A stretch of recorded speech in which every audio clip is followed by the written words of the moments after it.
When 32-year-old Elena Vasquez collapsed at the rusted gate of the Broken Arrow Ranch, clutching her swollen belly and gasping for breath, rancher Marcus Stone had no idea he was about to make a promise that would change 3 lives forever. What started as a medical emergency on a scorching Arizona afternoon would become a story of unexpected family, fierce protection, and a cowboy's vow to be the father that 2 unborn children would desperately need.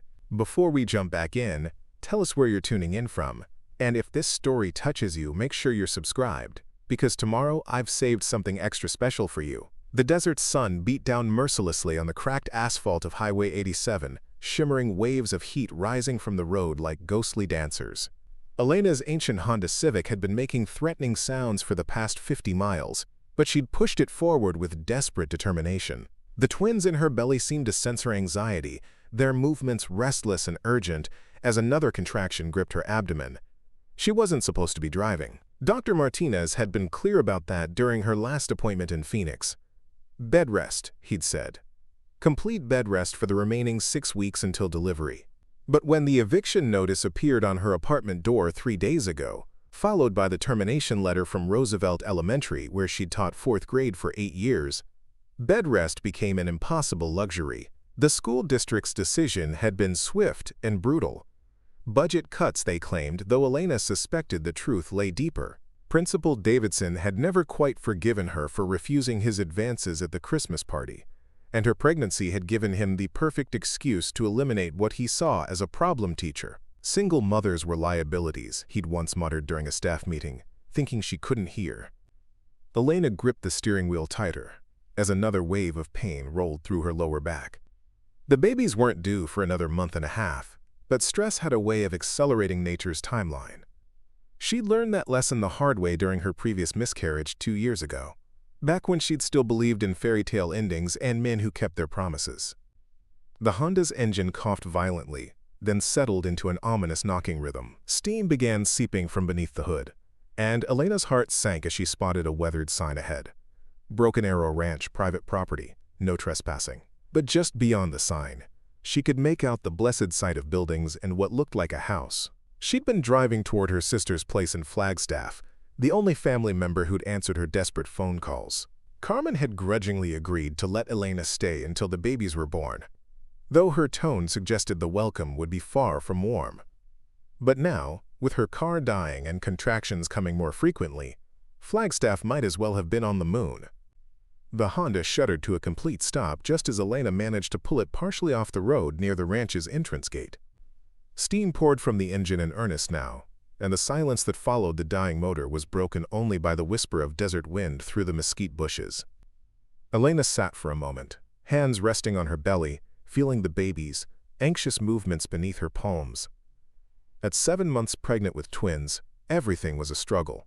Getting out of the car required careful maneuvering, her center of gravity completely foreign to her. The heat hit her like a physical wall when she opened the door, and she had to steady herself against the car frame as dizziness washed over her. The ranch gate was maybe 30 yards away, but it felt like a mile in her condition. Each step sent shooting pains through her lower back, and she could feel sweat beading on her forehead despite the dry desert air. The contractions weren't regular yet, but they were definitely increasing in intensity. Fear crept up her spine as she realized how isolated this place was, how far from any hospital. Marcus Stone had been mending fence in the north pasture when he heard the car engine die. Living 20 miles from the nearest town, he'd developed an ear for the sounds that didn't belong. Broken engines, lost tourists, and occasionally worse things that the desert sometimes brought to his doorstep. He'd learned to be cautious after 8 years of solitude on the Broken Arrow, but he'd never learned to ignore someone who might need help. At 41, Marcus carried the kind of weathered strength that came from 2 decades of ranch work under the Arizona sun. His dark hair was streaked with premature gray at the temples, and lines around his green eyes spoke of too many years squinting into bright horizons. The ranch had been his refuge after returning from 3 tours in Afghanistan, a place where the silence was healing rather than haunting. He'd bought the property with his military savings and insurance money from an injury that had ended his service career. The previous owner, an elderly rancher named Joe Hendricks, had been eager to sell to someone who understood the land's demands.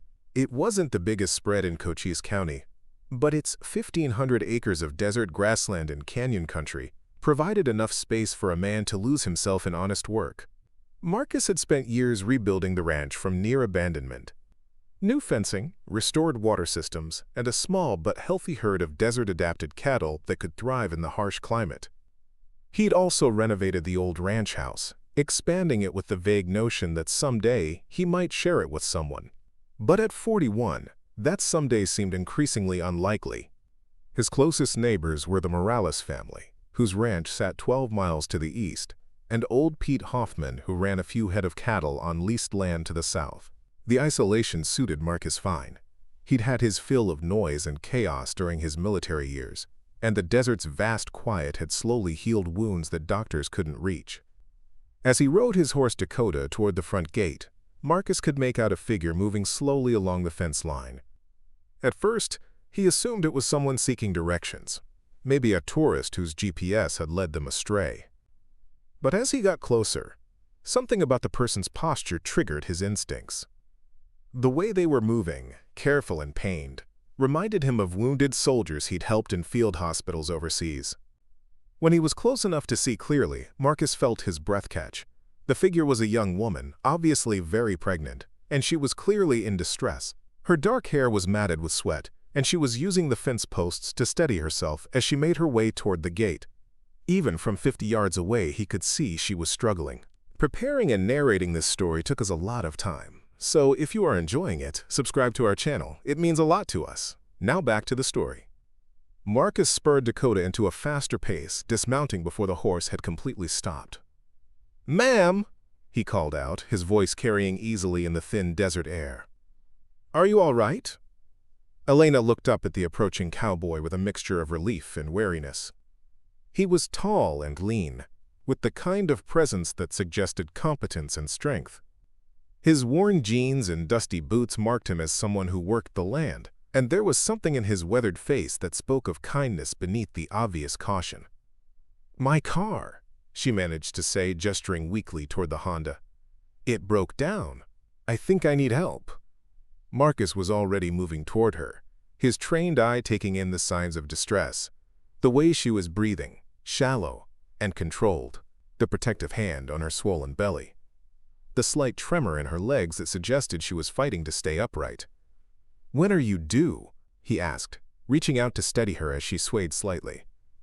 "Not for 6 weeks," Elena replied, then gasped as another contraction hit. This one was stronger than the others, and she couldn't hide the pain that crossed her face. Marcus made a quick decision. "We need to get you out of this heat. Can you walk to the house? Or should I bring the truck?" "I can walk," Elena said, though her voice lacked conviction. The house looked impossibly far away, shimmering in the heat waves like a mirage. "No, you can't," Marcus replied firmly, but not unkindly. "Stay right here. I'll be back in 3 minutes." He was back in 2, driving a dust-covered pickup truck with obvious haste.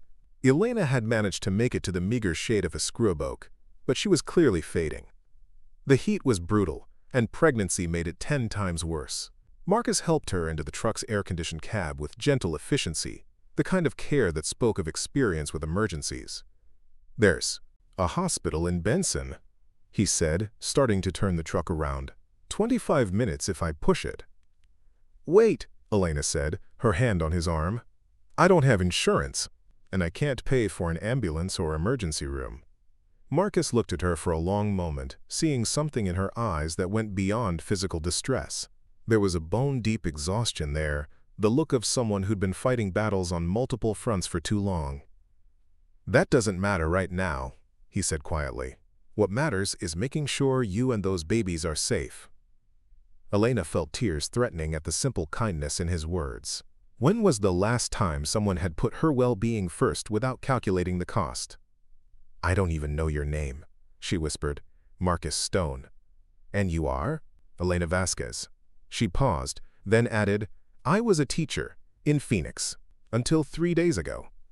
Something in her tone told Marcus there was a story there, probably not a happy one.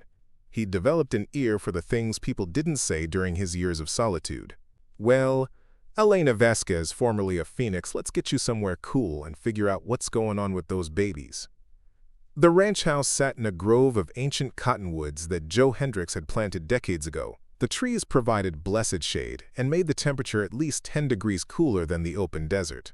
Marcus had added a wraparound porch during his renovations, and the combination of shade and elevation gave the house a welcoming feel that belied its remote location. Elena felt some of the tension leave her shoulders as they pulled into the ranch yard. A border collie mix emerged from the shade of the porch, tail wagging but eyes alert. "That's Ranger," Marcus explained as he helped Elena from the truck. "He's friendly, but he takes his guard dog duties seriously." Inside, the house was cool and spacious, with high ceilings and thick adobe walls that kept the desert heat at bay. Elena sank gratefully into a leather armchair that had clearly seen years of use but remained comfortable. The living room was simply furnished but lived in, with bookshelves full of ranch management guides and classic westerns, and photographs of horses and desert landscapes on the walls. "Can I get you some water?" Marcus asked, already heading toward the kitchen. "Or something to eat?" "Water would be wonderful," Elena replied, realizing she hadn't had anything to drink in hours. The stress of the eviction and job loss had killed her appetite, but now she felt hollow with hunger and dehydration. Marcus returned with a tall glass of ice water and what looked like homemade bread with honey. "Mrs. Morales, my neighbor, keeps me supplied with bread," he explained. "She thinks bachelors don't eat properly." Elena accepted the food gratefully, surprised by how much better she felt after just a few sips of water. The contractions had eased somewhat in the cool house, though she could still feel the babies moving restlessly. "How far along did you say you were?" Marcus asked, settling into the chair across from her. 31 weeks. With twins." Elena's hand moved protectively over her belly. "Boys, according to the last ultrasound." Marcus nodded, though Elena could see concern in his green eyes. "Have you been having contractions long?" "Since this morning, but they've gotten stronger in the last hour." Elena hesitated, then added, "I probably shouldn't have been driving. My doctor said bed rest, but circumstances changed." There was that careful phrasing again, the way someone talked when they didn't want to reveal too much. Marcus had learned to respect people's privacy during his years of solitude, but he could sense this woman was running from something more than just car trouble. "Well, you're safe here," he said simply, "and if those babies decide they can't wait for Benson General, I've delivered my share of calves." The principles are probably similar. Despite everything, Elena found herself smiling at that. "I'm not sure Dr. Martinez would approve of that comparison." "Dr. Martinez sounds like he's never been stuck in a desert storm with a heifer in labor," Marcus replied, and Elena's smile grew wider. For the first time in weeks, she felt something approaching peace. The cool house, the gentle man who'd appeared when she needed help most. The simple kindness of being offered food and shelter without question or judgment. It was almost too much to believe. But experience had taught Elena to be wary of good fortune. In her 32 years, kindness usually came with a price tag, and men who seemed too good to be true generally were. Still, as another mild contraction reminded her of her vulnerable condition, she allowed herself to hope that maybe, just this once, she'd found someone who simply wanted to help. Marcus studied the woman in his chair, noting the way she seemed to relax slightly in the safety of his house. He'd seen that look before, in the eyes of soldiers who'd been in the field too long. That mixture of exhaustion and hypervigilance that came from too much stress and too little safety. Whatever Elena Vasquez was running from, it was more than just a broken-down car and financial troubles. But that wasn't his business, unless she chose to make it so. What mattered now was making sure she and those babies got through whatever was happening safely. "The guest room is made up," he said quietly. "If you need to rest, it's yours for as long as necessary." Elena looked at him with surprise. "I couldn't impose like that. You don't even know me." "I know enough," Marcus replied. "I know you're pregnant with twins, you're having contractions, and you're a long way from help. Everything else can wait." As if summoned by their conversation, another contraction gripped Elena, stronger than the previous ones. She couldn't suppress the small sound of pain that escaped her lips, and Marcus was immediately alert. "How far apart are they coming?"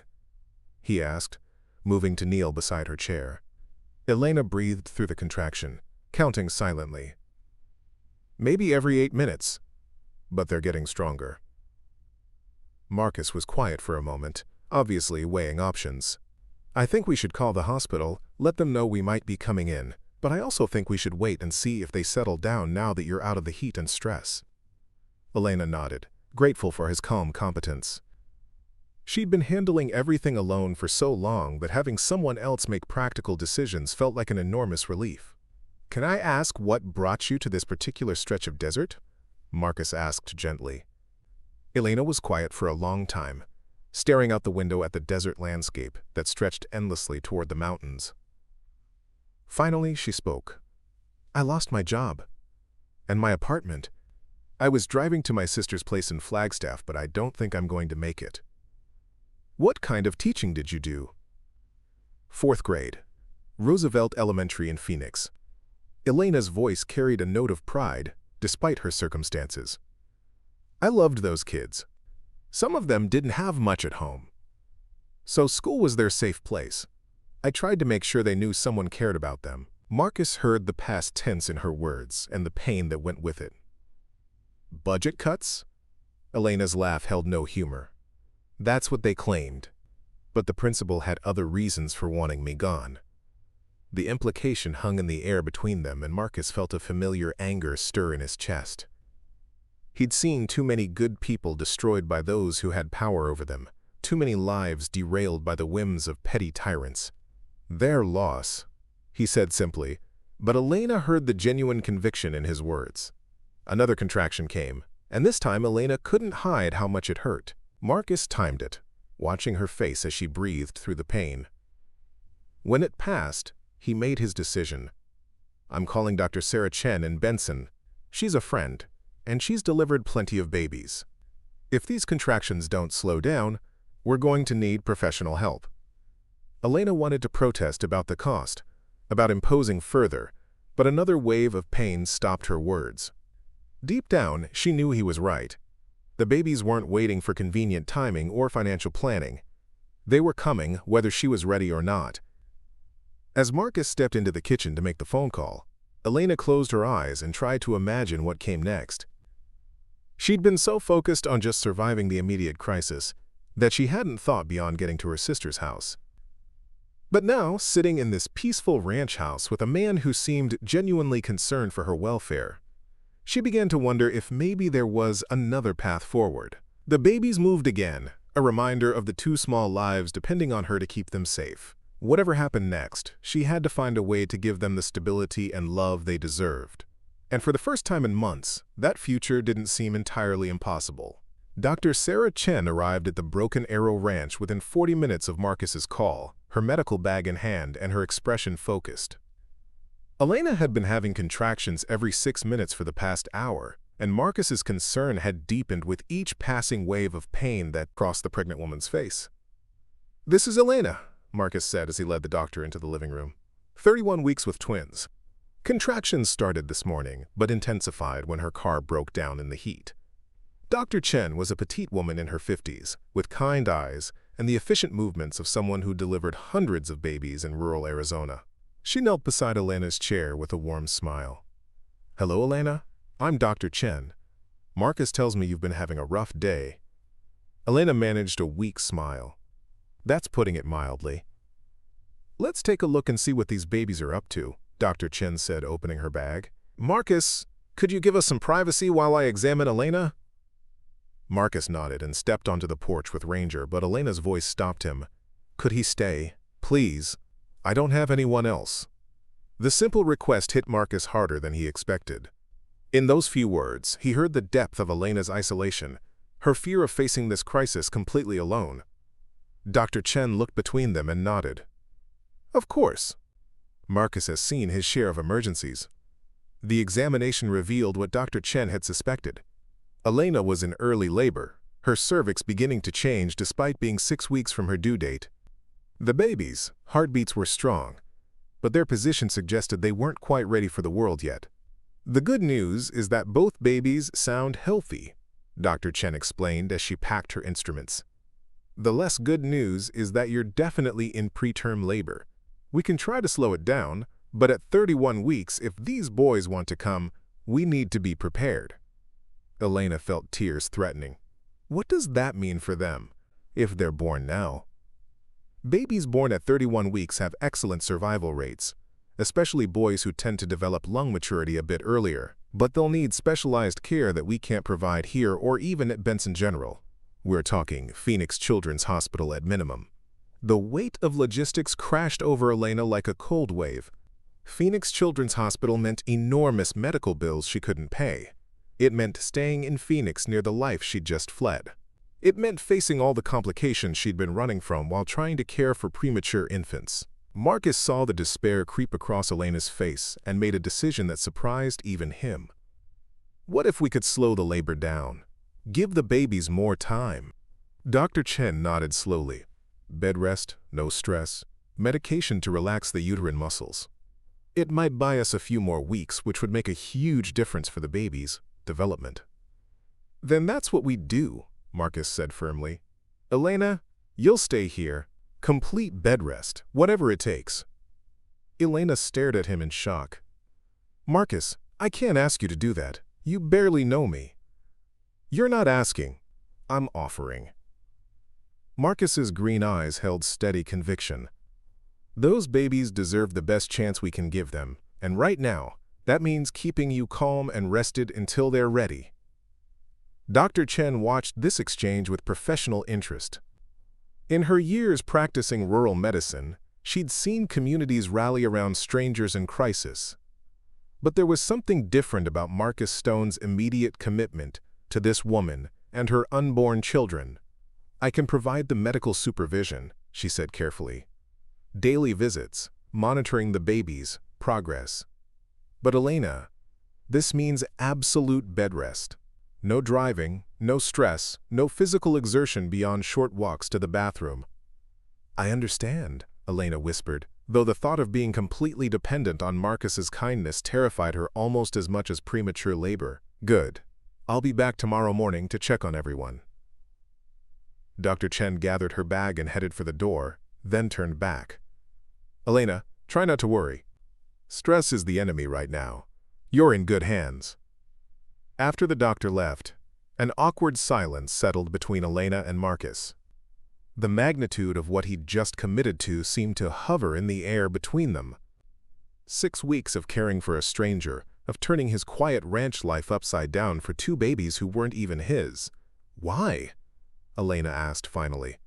Why would you do this for someone you don't know? Marcus was quiet for a long moment, staring out at the desert landscape he'd called home for 8 years. Do you know why I bought this ranch? He asked, instead of answering directly. Elena shook her head. I came back from Afghanistan pretty broken up. Not physically, though I had some injuries. But mentally, emotionally. I'd seen too many good people die, too many children caught in the crossfire of adults' wars. Marcus's voice was steady, but Elena could hear old pain beneath the surface. I bought this place because I needed somewhere to heal, somewhere quiet enough to remember what peace felt like. He turned to look at Elena directly. But healing in isolation only takes you so far. At some point, you have to find a way to contribute again, to matter in someone else's life. Maybe this is my chance to do that.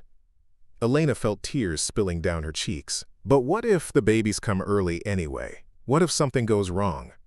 You could end up with a medical emergency on your hands and 2 premature infants who need constant care. Then we'll figure it out, Marcus replied simply, one day at a time. The next few days settled into a routine that felt both strange and natural.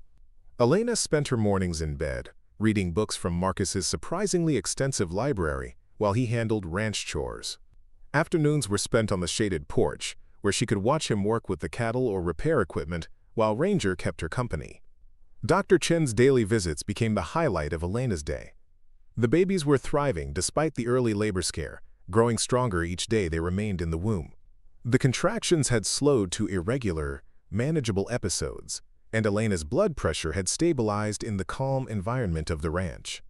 You're doing beautifully, Dr. Chen told her during the 5th day's examination. Both babies are growing well, and your body seems to be responding to the rest. How are you feeling emotionally? Elena considered the question carefully. Better than I have in months. Marcus has been incredibly kind. I just worry about imposing on him indefinitely. Dr. Chen glanced toward the kitchen where Marcus was preparing lunch, with the careful attention of someone who took the responsibility seriously. He doesn't strike me as a man who does anything he doesn't want to do. That evening, as they sat on the porch watching the sunset paint the desert in shades of gold and crimson, Elena decided to share more of her story. The peaceful rhythm of ranch life had begun to loosen the tight control she'd maintained over her emotions for months. "The father of the babies," she began quietly. "He was someone I worked with, the assistant principal at Roosevelt Elementary." Marcus didn't respond, sensing she needed to tell this at her own pace. "David seemed perfect at first. Charming, successful, supportive of my career. We dated for 8 months before I got pregnant." Elena's hand moved to her belly. "When I told him about the twins, everything changed." The pain in her voice made Marcus want to reach out, but he kept his hand still on his coffee cup. "He accused me of trying to trap him, said I'd gotten pregnant on purpose to force him into marriage. When I told him I didn't need him to marry me, that I just wanted him to be a father to his children, he got angry. Really angry." Elena paused, watching a hawk circle high above the desert. "He started a campaign at school to undermine me. Questioned my classroom management, my lesson plans. Even suggested to parents that my pregnancy was affecting my teaching ability. And Principal Davidson, who already had reasons to dislike me, was happy to listen."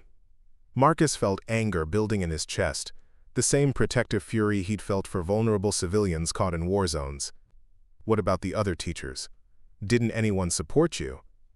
"Some tried, but David was good at making his attacks look professional, and being pregnant made me an easy target. I was tired, emotional, dealing with morning sickness. It was easy for them to paint me as unstable." The full picture of Elena's situation was becoming clear to Marcus. She hadn't just lost her job and apartment. She'd been systematically destroyed by people who should have protected her, driven away from the career she loved by a man who refused to take responsibility for his own children. "Does he know where you are?" Marcus asked. Elena shook her head. "I don't think so. I didn't tell anyone I was leaving, just packed what I could fit in the car and drove." She looked at Marcus with something approaching shame. "I ran away. From everything." "No," Marcus said firmly. "You protected yourself and your babies from people who were hurting you. That's not running away. That's survival." Elena felt something tight in her chest begin to loosen at his words. For months, she'd carried the weight of feeling like a failure, like she should have been stronger, should have found a way to stay and fight. But Marcus's matter-of-fact assessment of her actions as protection, rather than cowardice, offered a different perspective on her choices. "What about your family?" Marcus asked gently. "You mentioned a sister in Flagstaff." Elena's smile held no warmth. "Carmen was never thrilled about having a little sister 20 years younger. Our parents died in a car accident when I was 15, and she became my guardian more out of obligation than love. She made it clear I was a burden then, and her attitude hasn't improved much." Marcus began to understand the depth of Elena's isolation. No supportive family, no partner who wanted to share responsibility for the children, no job or financial security. She'd been facing single motherhood of twins, with virtually no resources or emotional support. "Well," he said quietly, "you're not alone anymore." The simple statement hit Elena with unexpected force. When was the last time someone had offered companionship without conditions, support without expecting something in return? She'd been independent for so long that the idea of sharing her burdens felt almost foreign. "Marcus, what happens after the babies are born? I can't stay here indefinitely, and I'll need to work to support them. But who's going to hire a single mother of newborn twins with a questionable employment history?" Marcus had been thinking about this very question for days, turning over possibilities and practical considerations. What if you didn't have to leave? What if there was a way to make this arrangement work long-term? Elena stared at him. "What do you mean?" "I mean, the ranch is big enough for a family. There's plenty of work here, and with some modifications to the house, plenty of space. And those boys are going to need stability, security, someone who cares about them unconditionally. The implications of what he was suggesting began to dawn on Elena. "Are you talking about us staying permanently? All of us?" "I'm talking about whatever arrangement works best for you and the babies," Marcus replied carefully. "I just know that in the past week, this place has felt more like a home than it has in 8 years. And I know that those boys deserve to grow up somewhere they're wanted and loved." Elena felt her heart racing. The offer was more generous than anything she'd dared to hope for, but it also felt impossibly complicated. "Marcus, you can't just take on someone else's children. That's a lifetime commitment." "Is it someone else's children, though?" Marcus asked quietly. "Because from where I'm sitting, their biological father abandoned them before they were even born. And their mother is an incredible woman who's been fighting to protect them with everything she has." Elena couldn't speak around the emotion clogging her throat. The idea that someone could see her situation and choose to step forward rather than step away was overwhelming. "I'm not saying we need to figure everything out tonight," Marcus continued. "I'm just saying you don't have to face this alone anymore. Whatever comes next, we'll handle it together." That night, Elena lay in the guest room that had become her temporary sanctuary, listening to the desert sounds through the open window. Coyotes called in the distance, and the wind whispered through the cottonwood leaves. For the first time in months, the sounds didn't make her feel isolated and vulnerable. Instead, they felt like a lullaby, the peaceful rhythm of a place where she and her sons might actually belong. The babies moved restlessly in her womb, and she placed both hands on her belly, speaking to them in the darkness. "I know you're scared, little ones. I've been scared too. But maybe we found somewhere safe to land. Maybe we found someone who wants to take care of all of us." A week later, Elena woke to a different quality of silence. The ranch sounds were all familiar now. The lowing of cattle, rangers' morning patrol, the creak of the windmill by the stock tank. But something felt different, urgent in a way that made her suddenly alert. She was reaching for her robe when the first real contraction hit, different from the mild episodes she'd been having. This one gripped her entire abdomen with serious intent, and when it passed, she knew with certainty that her time of waiting was over. "Marcus," she called, surprised by how calm her voice sounded. He appeared in her doorway within seconds, already dressed for the day but instantly alert to the change in her tone. "The babies?" Elena nodded, breathing through another contraction. "I think they've decided 33 weeks is close enough." Marcus moved into efficient action, calling Dr. Chen while helping Elena get dressed for the trip to Phoenix Children's Hospital.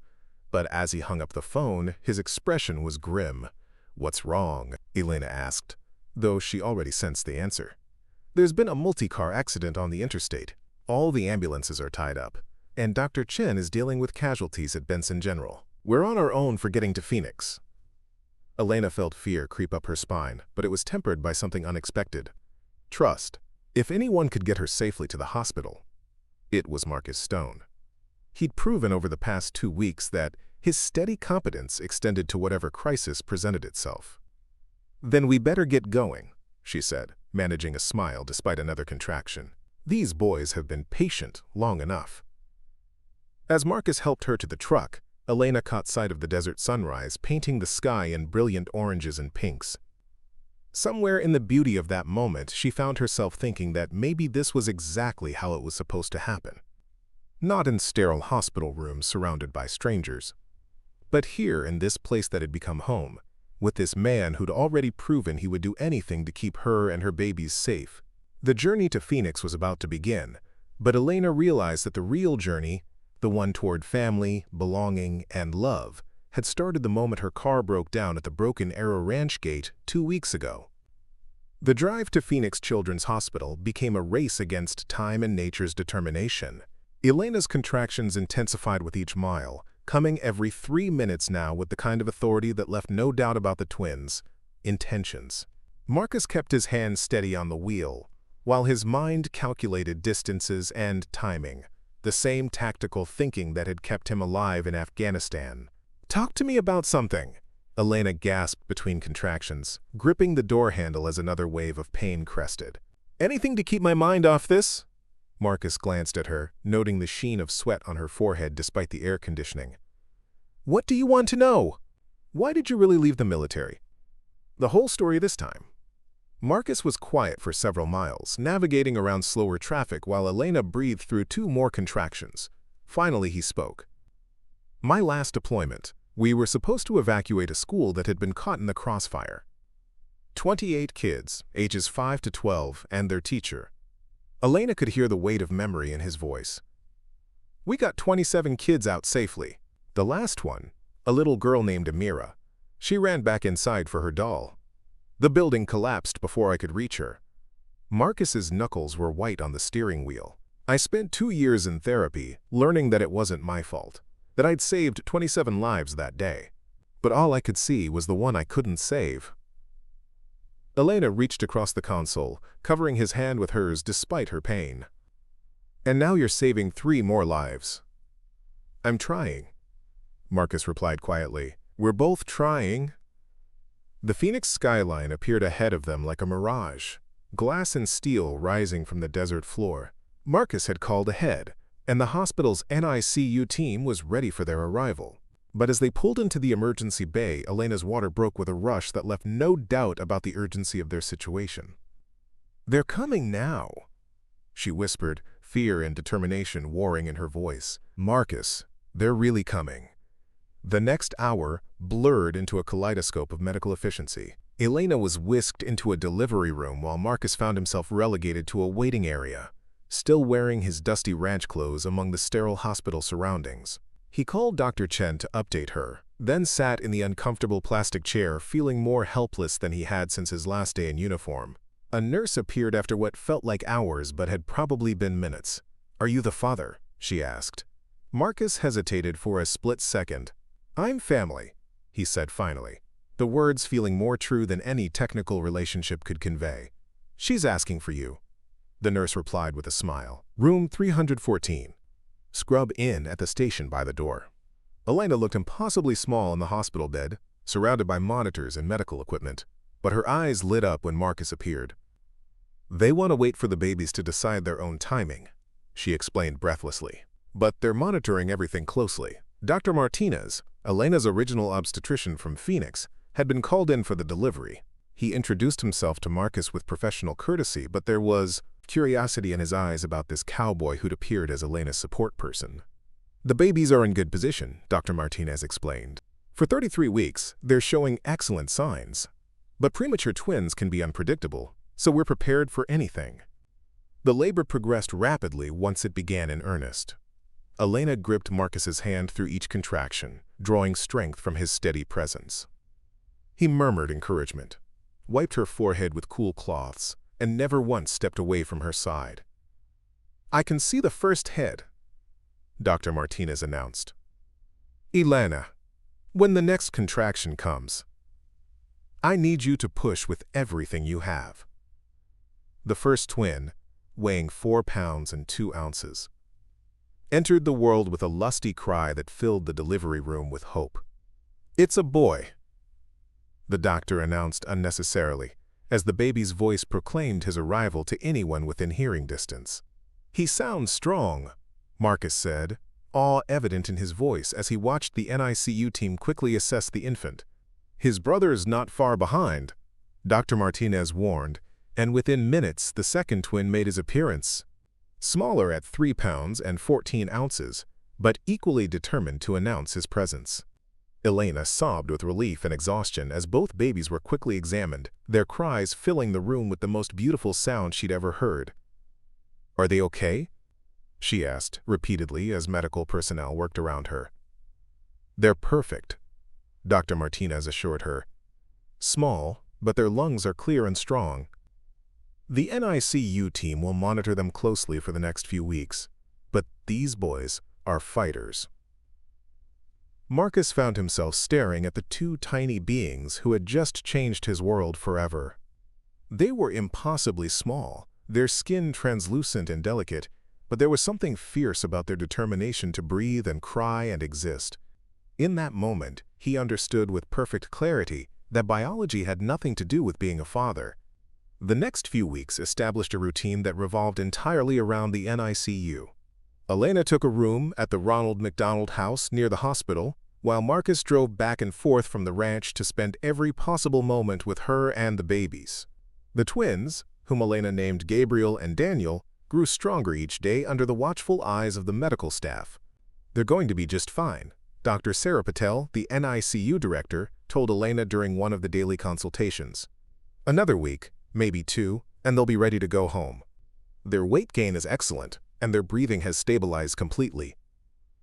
Elena smiled at the babies through the isolette windows, watching Gabriel wave his tiny fists while Daniel slept peacefully. "Home?" she repeated softly, the word carrying weight and uncertainty. Marcus, who had been standing quietly beside her, spoke up. "Elena, we need to talk about what comes next." They found a quiet corner of the family lounge, surrounded by other parents keeping vigil over their own small miracles. Elena had been dreading this conversation, knowing that their temporary arrangement would need to evolve into something more permanent now that the babies were actually here. "I know this changes everything," she began. "Having newborn twins is completely different from what you signed up for when you offered to help me." Marcus studied her face, noting the exhaustion and worry she'd been carrying for weeks. "What do you want, Elena? Not what you think you should want, not what seems practical, but what would make you happiest for you and those boys?" The question caught her off guard with its directness. "I want them to grow up somewhere safe, somewhere they're loved unconditionally. I want them to have stability and security, and a father who chooses to be their dad every single day." "Then marry me," Marcus said quietly. Elena stared at him in shock. "What did you just say?" "Marry me," Marcus repeated, his green eyes steady and certain. "Not because you have to, not because it's convenient, but because somewhere over the past month, I fell in love with a woman who would drive across the desert to protect her children.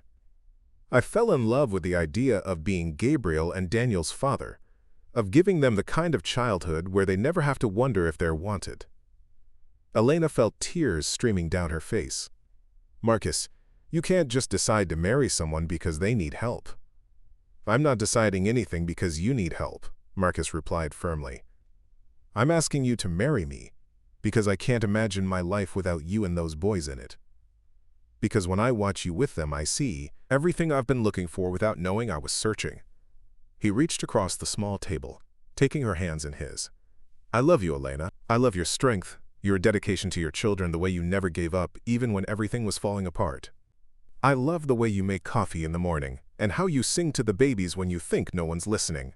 Elena's heart was racing. But what if this is just the intensity of the situation? What if when everything settles down, you realize you made a mistake? Marcus was quiet for a moment, considering her fear seriously. "Do you remember what you told me about your students at Roosevelt Elementary? How some of them didn't have much at home, so school was their safe place?" Elena nodded, not understanding the connection. "That's what I want to give Gabriel and Daniel. I want to be their safe place. I want them to grow up knowing that no matter what happens in the world, they have a father who chose them, who fights for them, who loves them not because he has to, but because he wants to."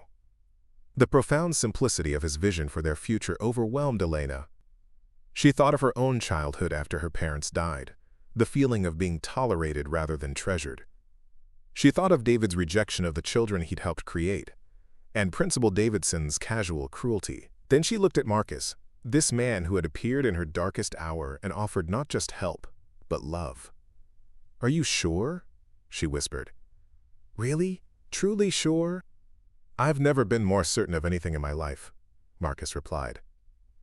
"The question is, what do you want, Elena?" Elena looked through the glass wall of the family lounge toward the NICU, where her sons were growing stronger every day. She thought about the ranch, with its peaceful desert mornings and starlit nights. She thought about Marcus's steady hands delivering calves and his gentle voice reading bedtime stories to premature babies. "I want to say yes," she admitted softly, "but I'm scared." "Of what?" "Of trusting this much happiness.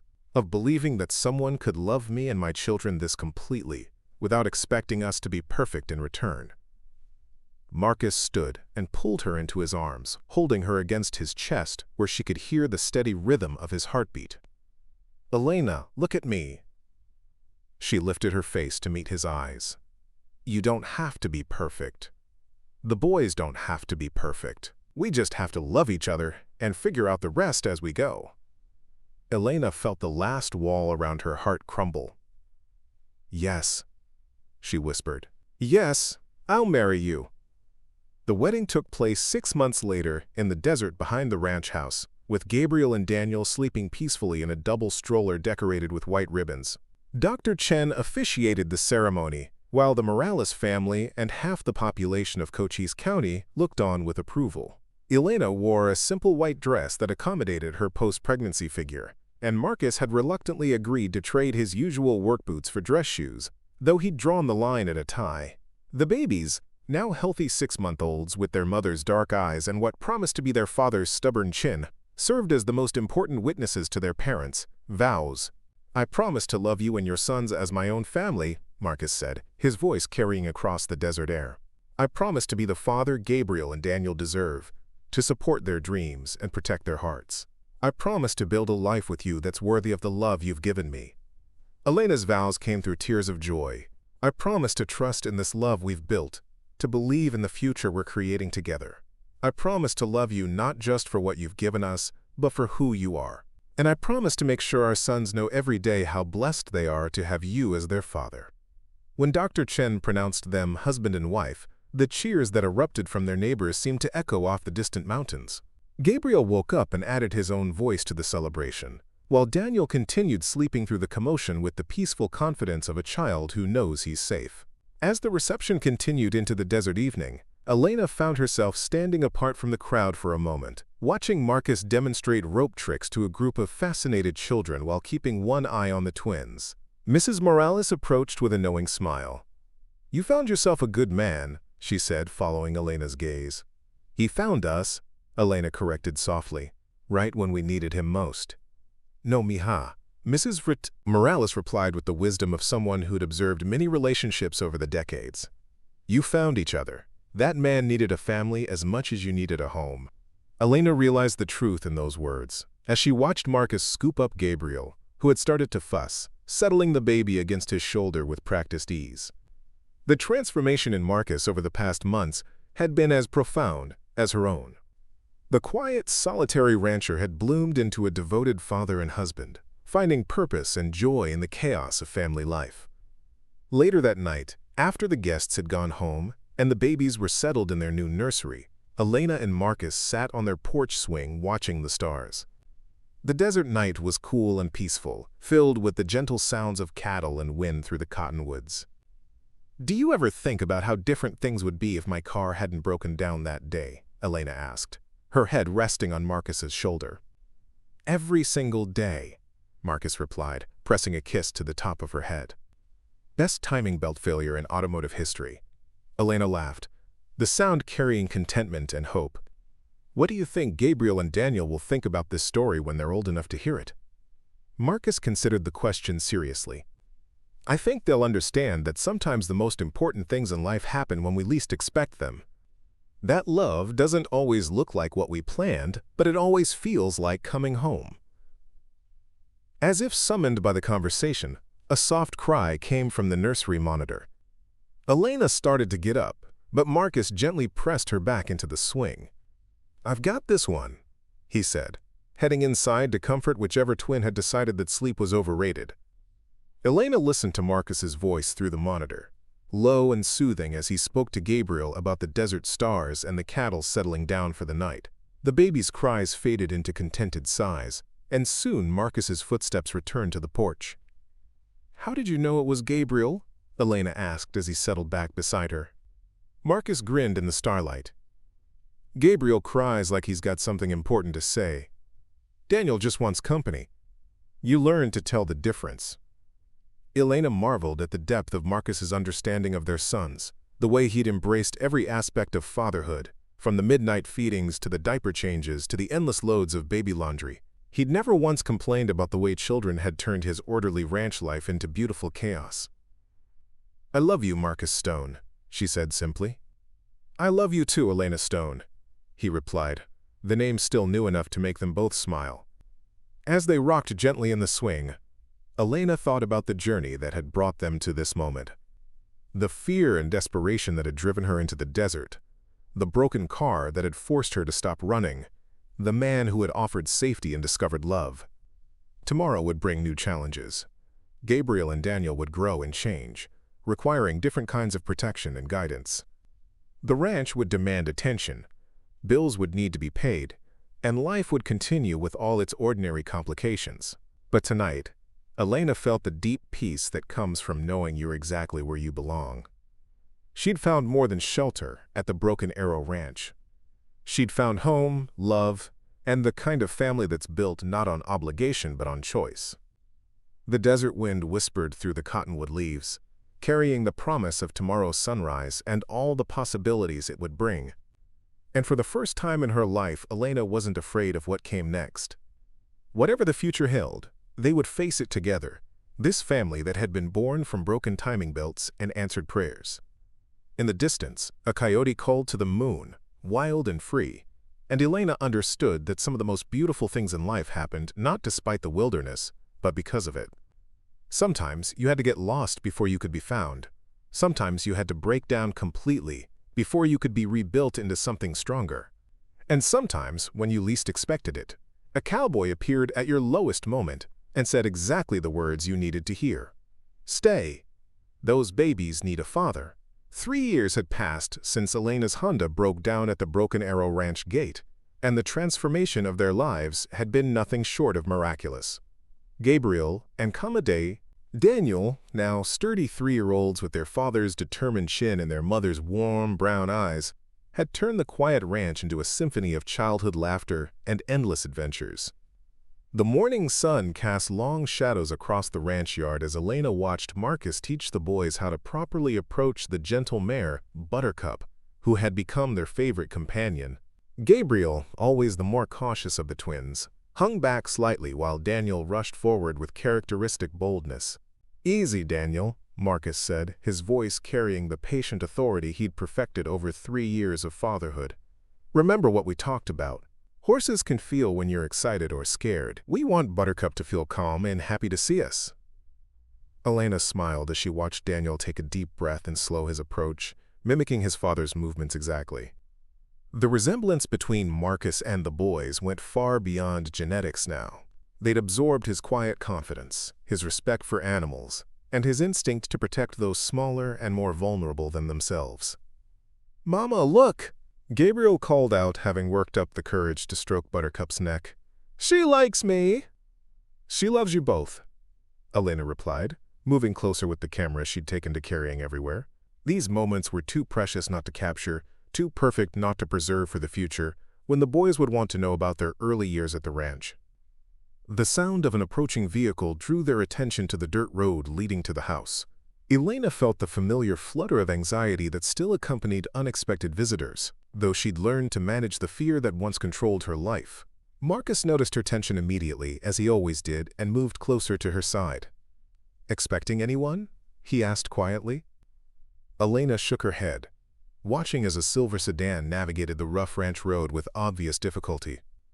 "City car," she thought automatically, noting how the vehicle struggled with the uneven terrain that their pickup truck handled effortlessly.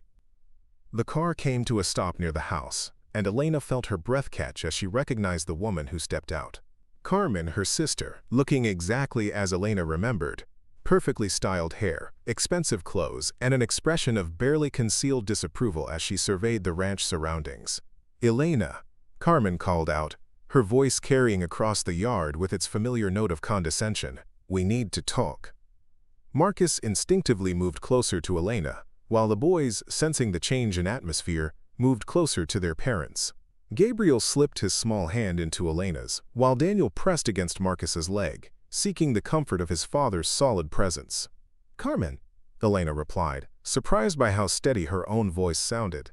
"This is unexpected." Carmen's gaze swept over the family scene, taking in Marcus's work clothes, the boys' dusty play outfits, and Elena's simple jeans and cotton shirt. "I can see that. Is there somewhere we can talk privately?" "Anything you have to say to me you can say in front of my family," Elena replied firmly. The word family came naturally now, encompassing not just the boys but Marcus, who had become the anchor of their lives. Carmen's eyebrows rose at Elena's tone, clearly surprised by the confidence that had replaced the uncertainty she remembered. "Very well. I've been contacted by David Richardson. He's been looking for you." The name hit Elena like a physical blow, bringing back memories she'd worked hard to process and move beyond. David, the father who had abandoned his children before they were born, who had tried to destroy her career rather than accept responsibility. "What does he want?" Marcus asked, his voice carrying a quiet steel that Elena had learned meant serious protection mode. Carmen looked Marcus up and down dismissively. "And you are?" "I'm their father," Marcus replied simply, placing a protective hand on each boy's shoulder. "And Elena's husband." Marcus stoned. "Their stepfather, you mean?" Carmen corrected with a sharp smile. "David is their biological father, which gives him certain legal rights." Elena felt the old fear trying to claw its way back into her chest, but it was met by something stronger now. 3 years of love and security, of watching Marcus prove every single day that being a father had nothing to do with biology and everything to do with choice and commitment. "What kind of legal rights?" Elena asked, though she was already guessing the answer. "Visitation, custody considerations.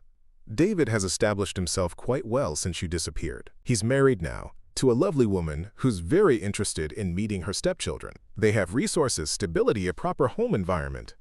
The implication was clear, and Elena felt anger rising to replace the fear. Carmen was suggesting that the ranch, their beautiful life here, wasn't a proper environment for raising children. "This is their home," Elena said firmly. "Marcus adopted them legally. David signed away his parental rights as part of our divorce settlement." Carmen's smile faltered slightly. "Circumstances change. David's new wife can't have children of her own, and they're reconsidering the family they want to build. His lawyer seems to think there are grounds for challenging the adoption, especially given the hasty nature of the proceedings." Marcus stepped forward, and Elena could see the controlled anger in his stance. "Ma'am, I don't know what you think you're going to accomplish here, but those boys have never known any father but me. I was there for their first steps, their first words, every sleepless night, and every proud moment. They're my sons in every way that matters." "Legally speaking, that might not be enough," Carmen replied coolly. "David has resources, connections. He can provide opportunities these children will never have out here in the middle of nowhere." "Like what?" Elena demanded, her protective instincts fully engaged now. "Private schools that will teach them to look down on people who work with their hands. Country club memberships that will show them how to value money over character." Carmen looked genuinely shocked by Elena's vehemence. "I'm trying to help you, Elena. You're living in a fantasy out here. These boys deserve better than growing up as ranch hands. They deserve to grow up knowing they're loved unconditionally," Marcus said quietly. "They deserve to learn the value of hard work, the importance of caring for animals and land, the meaning of community and mutual support." Gabriel, who had been listening to the adult conversation with the serious attention 3-year-olds sometimes displayed, tugged on Elena's hand. "Mama, why is the lady saying mean things about our home?" Elena knelt down to Gabriel's level, acutely aware that how she handled this moment would shape how her sons understood conflict and family loyalty. "Sometimes adults disagree about what's best for children, sweetheart. But Daddy and I will always do what's right for you and Daniel." "Is the man going to take us away?" Daniel asked, his lower lip trembling as he processed the threat he'd sensed in the adult conversation. "No one is taking you anywhere," Marcus said firmly, scooping Daniel into his arms. "You live here with Mama and me, and that's not changing." Carmen watched this family interaction with something approaching confusion. "Elena, you can't seriously think this is what's best for them. David can offer them everything. Education at the finest schools, exposure to culture and society, opportunities you can't even imagine. Can David offer them a father who teaches them to be gentle with animals but fierce in protecting those they love?" Elena asked. "Can he offer them bedtime stories about cowboys and desert adventures? Can he offer them the security of knowing that no matter what happens, they have a dad who chose them every single day?" "You're being naive," Carmen insisted. "Love doesn't pay for college educations or open doors to successful careers." "No, but it builds the character that makes those things worthwhile," Marcus replied. "And for the record, we've been saving for their education since the day they were born. They'll have opportunities, but they'll also have roots. Elena stood, keeping Gabriel's hand firmly in hers. Carmen, I appreciate you coming all this way to warn me about David's intentions. But you've wasted your time and his. My sons have a father, and it's not David Richardson. You're making a mistake, Carmen said, her frustration evident. David isn't going to give up easily. He has the resources to make this very difficult for you. Then he'll learn what it means to fight a family that stands together, Marcus replied calmly. Because that's what we are, a family, and we protect our own. Carmen looked between Elena's determined face and Marcus's quiet strength, perhaps finally recognizing that the frightened, desperate woman who had fled Phoenix 3 years ago no longer existed. In her place stood a confident mother, supported by a man who had proven his commitment through actions rather than words. I'll tell David you're not interested in discussing arrangements, Carmen said finally, her tone suggesting she thought Elena was making a grave error. Tell David that Gabriel and Daniel Stone already have everything they need, Elena replied. A father who loves them, a home where they're safe, and a future built on love rather than obligation.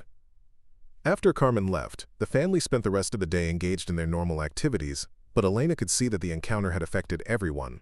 The boys were more clingy than usual, seeking frequent reassurance from both parents, while Marcus moved with the alert awareness of someone anticipating further trouble. That evening, after the boys were finally asleep, Elena and Marcus sat on their porch swing, the desert night wrapping around them like a familiar embrace. Elena had been quiet since dinner, processing the day's events and their implications. Do you think he'll actually try to challenge the adoption? She asked finally. Marcus was quiet for a moment, considering the question seriously. He might try. But, Elena, you need to understand something. Those boys are legally, emotionally, and morally my sons. No court in the country is going to take children away from a stable, loving home to give them to a man who abandoned them before birth. But what if he has better lawyers? More resources? Then we'll get our own lawyers, Marcus replied firmly. We'll fight with everything we have. But more importantly, we'll make sure Gabriel and Daniel know that no matter what adults are arguing about, their security here is absolute. Elena leaned against Marcus's shoulder, drawing strength from his unwavering confidence. I just keep thinking about how scared they looked today when they realized someone might try to take them away from us. They looked scared for about 5 minutes, Marcus pointed out. Then they went right back to playing because they trust us to handle the adult problems. That's what good parents do, Elena. We shield them from the fear while we deal with the reality. The truth of his words settled over Elena like a blanket. Gabriel and Daniel had bounced back from the morning's tension because their world remained fundamentally secure. They had 2 parents who loved them absolutely, a home that felt safe, and the unshakable knowledge that they belonged exactly where they were. What if we had more children? Elena asked suddenly, the thought arising from her desire to cement their family even further. What if Gabriel and Daniel had a little brother or sister who was biologically yours from the beginning? Marcus turned to look at her, surprise and hope warring in his expression. Are you saying what I think you're saying? I'm saying that I'd like to give those boys a sibling, and I'd like to give you a child who never has to wonder about their place in your heart, even though Gabriel and Daniel will always know they're your first-choice sons. Marcus pulled Elena closer, his kiss gentle but full of promise. Those boys will always be my first sons, biology or not, but the idea of having more children with you, of watching our family grow even stronger, that sounds like the most perfect future I can imagine. 6 months later, Elena stood in the same spot where Carmen's car had been parked, but this time she was surrounded by celebration rather than confrontation. The Morales family had organized a surprise baby shower, and half of Cochise County seemed to have gathered in the ranch yard to celebrate the newest addition to the Stone family.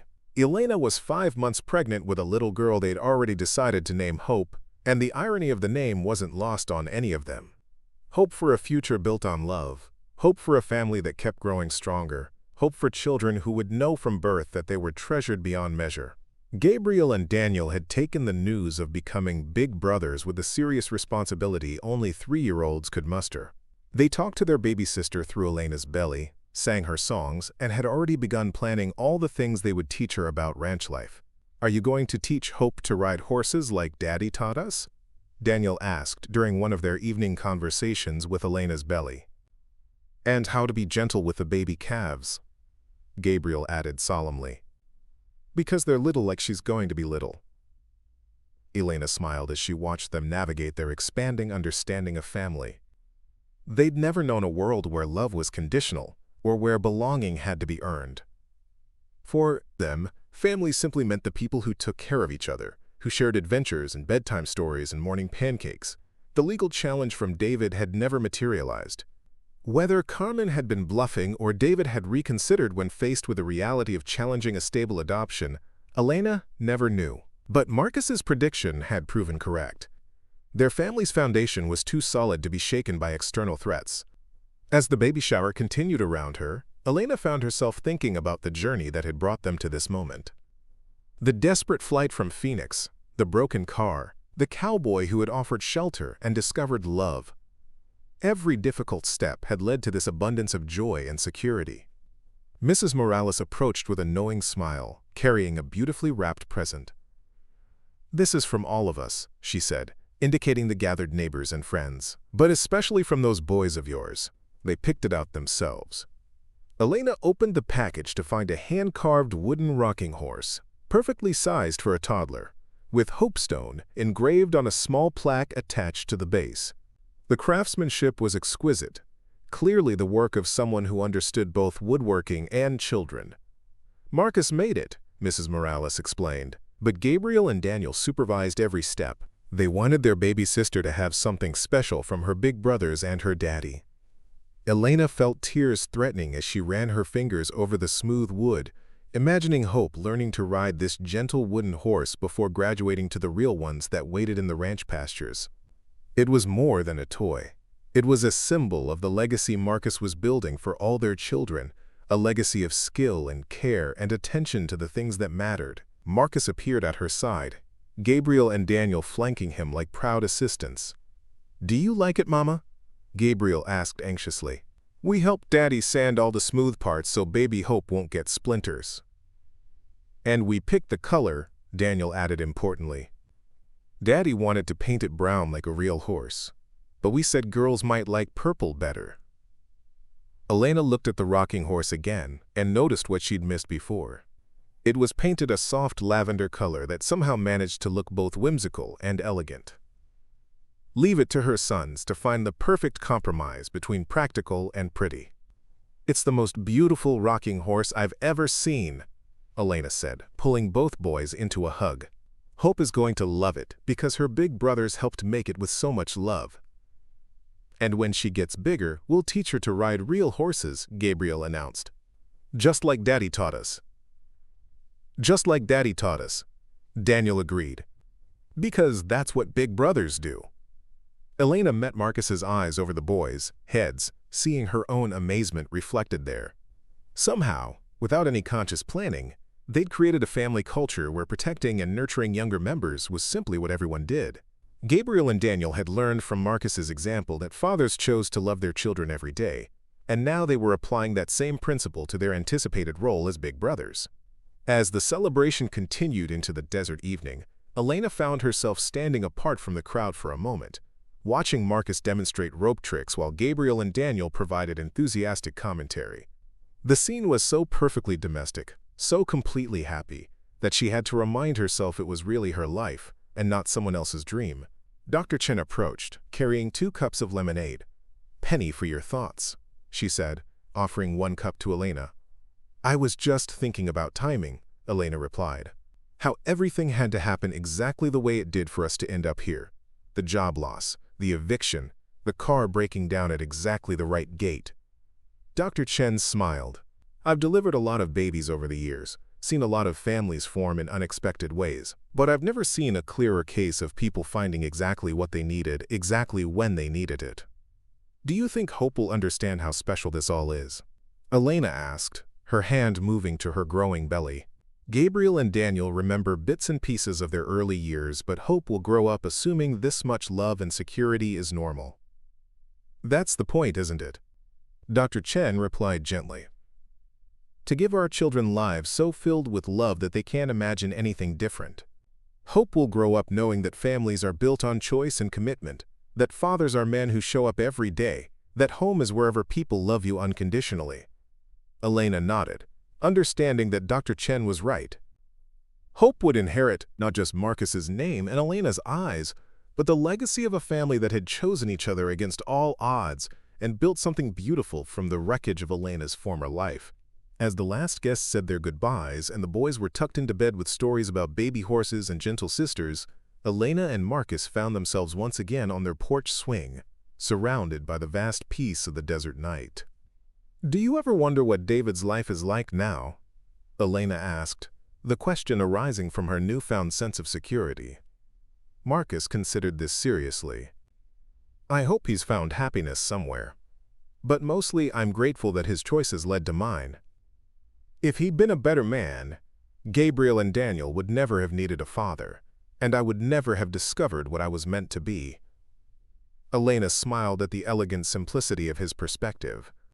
Marcus had a gift for seeing the positive threads in even complicated situations, for understanding that sometimes the most painful experiences led to the most beautiful outcomes. "I love our story," she said softly. "All of it. Even the scary parts that brought us here." "Even the broken timing belt?" "Especially the broken timing belt," Elena replied with a laugh. "Best automotive failure in history." As they rocked gently in the swing, planning names for the horses Hope would someday ride and the adventures their expanded family would share, Elena felt the deep contentment that comes from knowing you're exactly where you belong. The desert wind whispered promises of tomorrow's possibilities, and for the first time in her life, Elena looked forward to every single one. Up next, you've got 2 more standout stories right on your screen. If this one hit the mark, you won't want to pass these up. Just click and check them out. And don't forget to subscribe and turn on the notification bell so you don't miss any upload from us.